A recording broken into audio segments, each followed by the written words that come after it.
Obter libertação. É possível que um cristão consagrado seja, durante muito tempo, vítima de engano no que diz respeito à passividade sem jamais se dar conta do perigo de tal condição. É que essa inatividade vai aumentando, e afinal ele passa a sofrer indescritíveis aflições na mente, nas emoções, no corpo, bem como em seus relacionamentos. É de vital importância que os crentes que se acham nesse estado entendam o verdadeiro significado da consagração. O conhecimento da verdade é absolutamente necessário para eles vencerem a passividade. Sem isso, a liberdade é impossível. Sabemos que eles caem na passividade por meio do engano, que, por sua vez, tem bases na falta de conhecimento. O conhecimento da verdade.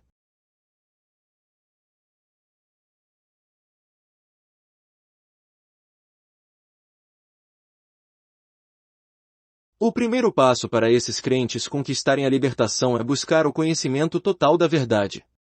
Eles precisam saber a respeito da sua cooperação com Deus, da operação dos espíritos malignos, da consagração e das manifestações sobrenaturais. Para alcançar libertação, o Filho de Deus deve conhecer tanto a verdadeira fonte das experiências que porventura tem aprovado, como a natureza delas. A rota da queda foi primeiro o engano, depois, a passividade, em seguida, o entrincheiramento, e por fim, mais engano e passividade. Por isso, para se libertar, ele precisa inicialmente reconhecer o logro. Assim que este é desfeito, a passividade, o entrincheiramento e os enganos posteriores se desfarão. O engano abre a porta para os espíritos malignos. A passividade prepara o terreno para eles permanecerem. O resultado disso é que eles se entrincheiram na vida do crente. Para desapossá-los, é necessário pôr um fim à passividade. Para isso, é preciso que o crente tenha consciência do engano. Aí entra o conhecimento da verdade. Portanto, conhecer a verdade é o primeiro passo em direção à libertação. Só a verdade liberta. Temos advertido os leitores repetidas vezes sobre o perigo de experiências sobrenaturais. Não estamos querendo dizer, porém, que devam desprezar categoricamente a toda manifestação desse tipo, nem que resistam ou se oponham a elas. Isso estaria em desacordo com o ensinamento da Bíblia, uma vez que as Escrituras registram inúmeros atos sobrenaturais de Deus. Nosso propósito é simplesmente lembrar aos cristãos que é possível haver mais de uma fonte desses fenômenos sobrenaturais. O Senhor pode realizar prodígios, mas os espíritos malignos conseguem imitá-los. É essencial, então, saber distinguir o que é de Deus e o que não é. Se alguém não morreu para a sua vida emocional, e busca ansiosamente experiências sensacionais, facilmente será enganado. Não estamos exortando as pessoas a resistirem a toda manifestação sobrenatural, mas, sim, a resistir a todo acontecimento sobrenatural que tenha origem em Satanás. O que temos procurado demonstrar nesta parte deste livro são as diferenças básicas entre a operação do Espírito Santo e a dos espíritos malignos, a fim de que os filhos de Deus possam discernir entre uma e outra. Estamos convencidos de que, no que se refere a questões sobrenaturais, os cristãos dos nossos dias são particularmente susceptíveis de engano. Nosso mais sincero desejo é que, ao terem contato com os fenômenos sobrenaturais, eles busquem primeiro discernir a origem deles, para não serem enganados. Não podemos nos esquecer de que, nas experiências sobrenaturais de autoria do Espírito Santo, a mente permanece alerta em condições de participar. Essa experiência não exige passividade, nem total, nem parcial. O crente permanece apto a exercitar livremente sua consciência, podendo assim distinguir entre o bem e o mal, sem qualquer restrição. Já nas experiências originadas em algum espírito maligno, a vítima fica em estado de passividade, sua mente se esvazia e realiza suas ações sob compulsão externa. Essa é a diferença essencial. Em 1 Coríntios 14, o apóstolo Paulo menciona vários dons espirituais, revelação, profecia, línguas e outros. Ele reconhece que tais dons fluem do Espírito Santo. Todavia, ao definir a natureza desses dons outorgados por Deus, ele diz: os espíritos dos profetas estão sujeitos aos próprios profetas. Versículo 32. Se o profeta, crente, recebe uma manifestação do Espírito Santo, esta estará sujeita ao espírito dele. Isso significa que o Espírito Santo, que nos concede experiências sobrenaturais diversas, não viola nossos direitos. Ele não manipula nenhuma de nossas faculdades contra nossa vontade. Continuamos de posse do autocontrole. Se o espírito se acha sujeito ao profeta, ou crente, é de Deus. Qualquer espírito que exige que o profeta se submeta a ele não é de Deus. Embora não devamos resistir a tudo que é sobrenatural, precisamos, no entanto, julgar se o agente sobrenatural exige sujeição passiva ou não. A operação do Espírito Santo e a dos espíritos malignos são fundamentalmente opostas. O Espírito Santo deseja que os homens sejam soberanamente livres. Os espíritos malignos exigem que ele seja totalmente passivo. Esse é o critério segundo o qual devemos julgar nossas experiências. Verifiquemos se temos sido passivos ou não.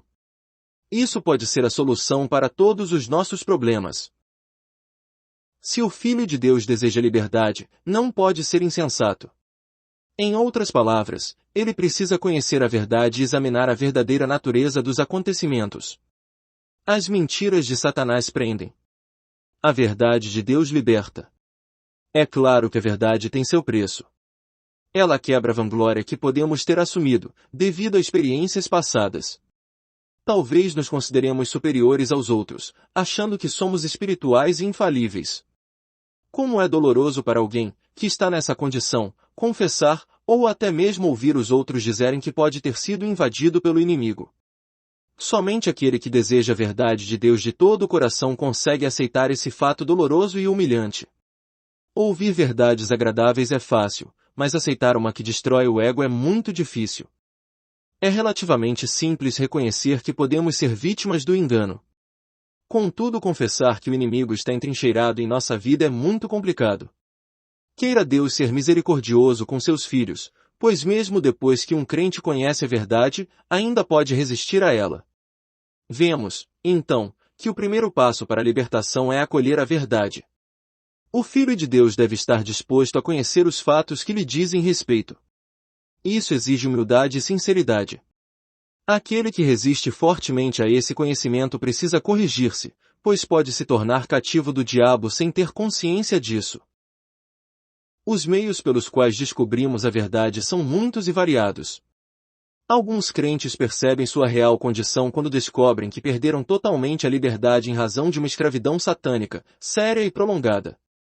Outros, cuja experiência pode ser 90% de Deus e apenas 10% demoníaca, conhecem a verdade quando começam a duvidar de suas experiências. E há ainda os que tomam conhecimento de sua situação por meio de outros crentes. Em hipótese alguma, o cristão deve recusar as revelações que receber nesse sentido. A dúvida é o prelúdio da verdade. Não queremos dizer com isso que devemos duvidar do Espírito Santo, de Deus ou da sua palavra, mas sim das experiências que temos. Essa dúvida é, ao mesmo tempo, necessária e bíblica, pois Deus nos manda provar os Espíritos. 1 João 4:1. Os cristãos, geralmente, cometem o erro de não examinar os Espíritos, temendo pecar contra o Espírito Santo. No entanto, é Ele mesmo quem quer que façamos a prova. Se a experiência vier do Espírito Santo, ele passa no teste. Se, contudo, ela vier de um espírito maligno, descobriremos sua verdadeira natureza. Será que foi Deus quem levou o crente a cair na situação em que hoje se encontra? Será que o Espírito Santo opera de maneira contrária às suas leis? Somos realmente infalíveis em qualquer assunto? Depois de receber alguma revelação a respeito da verdade, podemos, logo em seguida, admitir que somos suscetíveis ao erro. Assim, abrimos caminho à operação da verdade. O pior erro que podemos cometer é nos acharmos infalíveis. É um erro capital afirmar que os outros podem estar errados, mas nós, não.